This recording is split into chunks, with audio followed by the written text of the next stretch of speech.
안녕하세요. 오늘 파주 이야기 좀 해볼까 하는데요. 이 도시의 독특한 음식 문화를 한번 들여다볼 거예요. 한 도시의 맛이라는 게 있잖아요. 그게 어떻게 시대의 변화를 고스란히 담아내는지 같이 한번 따라가 보시죠. 자, 한번 생각해 보세요. 어떤 도시를 여행할 때 그 도시의 맛을 뭘로 기억하세요? 수십 년 된 노포의 그 깊은 맛? 아니면 와, 진짜 멋있다 하고 감탄이 나오는 그런 화려한 공간?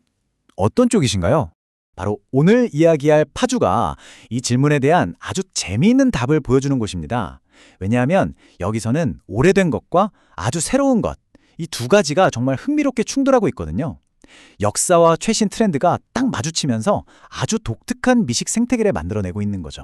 네, 그래서 오늘은 이런 순서로 한번 파주의 맛을 파헤쳐 볼 겁니다. 먼저 큰 그림부터 보고 그 안에서 아주 극명하게 대비되는 두 세계를 탐험해 볼 거예요. 그리고 마지막으로 파주가 우리에게 어떤 질문을 던지는지 생각해 보면서 마무리하겠습니다. 자, 그럼 첫 번째, 파주의 미식 지도부터 펼쳐보겠습니다. 이게 언뜻 보면 복잡해 보일 수 있는데 아주 명확한 틀로 딱 정리해서 보여드릴게요. 이게 어떤 문화 보고서에서 나온 분석인데요. 파주의 외식 상권을 보니까 크게 4개의 뚜렷한 구역으로 나뉜다는 거예요. 이걸 사분면 구조라고 하는데 도시 전체의 맛을 이해하는데 아주 유용한 뭐랄까 일종의 지도 같은 거죠. 자, 보시면 파주는 이렇게 4구역으로 나눌 수 있어요. 첫째는 헤이리처럼 건축 자체가 볼거리인 신미적 소비 공간. 그리고 두 번째는 임진강변의 오래된 맛집들, 전통 강자들이죠. 세 번째는 아울렛 근처의 건강한 두부 요리 같은 슬로우 푸드 구역.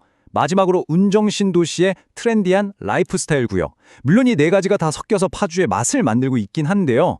가장 재미있는 건 뭐냐면 바로 이 첫 번째, 신미적 소비와 두 번째, 전통 강자 사이의 엄청난 대비예요. 오늘 바로 이 두 세계에 집중해서 파주의 핵심적인 변화를 한번 짚어보겠습니다. 좋습니다. 그럼 이제 파주의 가장 핫한 트렌드, 바로 이 신미적 경험 경제의 세계로 한번 들어가 보시죠. 어마어마한 규모의 카페들이 주인공인데요. 여기서는요, 커피 맛만큼이나, 아니 어쩌면 그 이상으로 경험이 중요합니다. 네, 그냥 카페가 아니라 말 그대로 메가 카페 시대로 온 겁니다. 여긴 그냥 커피 마시러 가는 곳이 아니에요. 공간 그 자체가 하나의 거대한 볼거리이자 완벽한 경험의 장이 되는 거죠. 이런 메가 카페들의 특징은 아주 명확해요. 일단 규모가 정말 입이 떡 벌어질 정도로 큽니다. 그리고 건물 자체가 무슨 예술 작품 같아요. 디자인에 엄청나게 공을 들였죠. 또 각각의 카페가 마치 테마파크처럼 아주 뚜렷한 콘셉트를 가지고 있어요. 그리고 아마 가장 중요한 특징일 텐데 바로 SNS에 올릴 완벽한 인생샷을 찍을 수 있는 포토존이 아주 치밀하게 설계되어 있다는 점입니다. 실제 예를 좀 볼까요? 여기 레드브리치라는 곳은 마장호수 출렁다리가 쫙 보이는 뷰가 핵심이고요. 뮌스터담은 아예 실내를 독일 마을처럼 꾸며놨어요. 그리고 문지리 535는 와, 카페 안에 거대한 식물원이 있습니다. 야자수까지 있어요. 딱 보면 아시겠죠? 이 모든 곳의 공통점은 뭐다? 바로 나 여기 갔다 왔어 하고 사진 찍어서 자랑하고 싶게 만드는 아주 강력한 시각적 힘을 가졌다는 겁니다. 자, 이렇게 화려하고 거대한 세계를 봤으니 이제 시계를 완전히 반대로 돌려보겠습니다. 깊고 묵직한 전통의 세계, 바로 임진강변을 따라 수십 년 동안 그 자리를 꿋꿋이 지켜온 장어 이야기입니다. 그런데 말이죠, 이 전통의 세계 안에서도 아주 흥미로운 대결이 펼쳐지고 있어요. 한쪽에는 60년 넘게 파주 장어의 자존심 그 자체였던 반구정 나루터집이 있고요. 다른 한쪽에는 그 전통의 완전히 새로운 방식으로 도전장을 내민 임진강 수라상이 있습니다. 정말 흥미로운 구도죠. 먼저 반구정 나루터집에 대한 평가를 좀 볼게요. 이런 리뷰가 있어요. 맛은 시대를 초월합니다. 세대를 거쳐 전해 내려온 맛. 바로 이거죠. 이 집의 핵심 가치는 다른 무엇도 아닌 변치 않는 맛과 역사 그 자체에 있는 겁니다. 그런데 최근에 리모델링을 하면서 이런 상반된 목소리가 나오기 시작합니다. 옛날 느낌이 사라졌어요. 로봇이 서빙하고 공장 같아요. 효율성을 높이려고 로봇 서빙 같은 현대 기술을 도입했는데 오히려 그 과정에서 옛 정치를 잃었다는 비판에 부딪힌 거죠.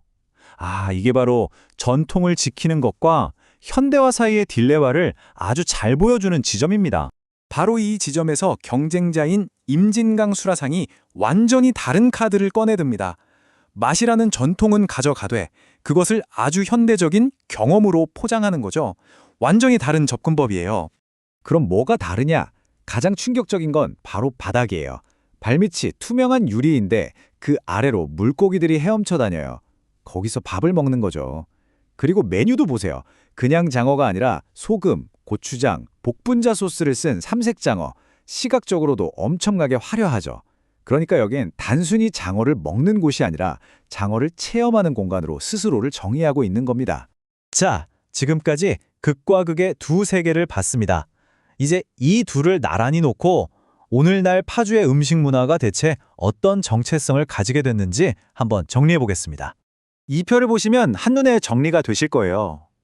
전통 맛집의 핵심 가치가 진정성과 역사라면 대형 카페는 미학과 새로운 경험을 팔고 있죠. 방문 목적도 달라요. 한쪽은 그 역사적인 맛을 보러 가는 거고 다른 한쪽은 그 순간을 찍어서 보여주러 가는 겁니다. 타겟 고객부터 서비스 방식까지 모든 게 이렇게 정반대인 셈이죠. 네, 바로 이겁니다. 변하지 않는 맛의 가치를 지키려는 힘, 그리고 모든 것을 눈으로 보고 즐기는 시각적 경험으로 소비하려는 힘. 이 두 개의 거대한 힘이 팽팽하게 맞서는 이 긴장감이야말로 지금 여기 파주의 음식 문화를 정의하는 가장 핵심적인 특징이라고 할 수 있겠습니다. 자, 이제 마지막 파트로 넘어가 볼까요? 파주가 우리에게 던지는 이 질문은요. 단순히 오늘 저녁 뭐 먹지 하는 것보다 훨씬 더 깊은 의미를 담고 있습니다. 파주의 음식 문화를 들여다보면요. 이건 그냥 단순한 메뉴판이 아니에요. 이건 우리가 한 끼의 식사 경험에서 도대체 무엇을 중요하게 생각하는지에 대한 선택의 문제인 거죠. 그리고 이건 사실 파주만의 이야기는 아닐 겁니다. 오랜 시간 쌓아온 역사와 그 깊은 맛을 중요하게 생각하던 시대에서 이제는 완벽하게 찍어서 바로 공유할 수 있는 순간을 더 우선시하는 시대로 넘어가고 있는, 어쩌면 우리 모두의 모습을 비추는 거울 같은 이야기일지도 모릅니다. 자, 여러분께 묻겠습니다. 수십 년의 역사가 녹아든 변치 않는 그 맛인가요? 아니면 내 SNS 피드를 완벽하게 장식해줄 단 한 장의 사진인가요? 여러분은 어떤 경험을 선택하시겠습니까? 이 질문을 곱씹어 보면서 오늘 이야기를 마무리할까 합니다.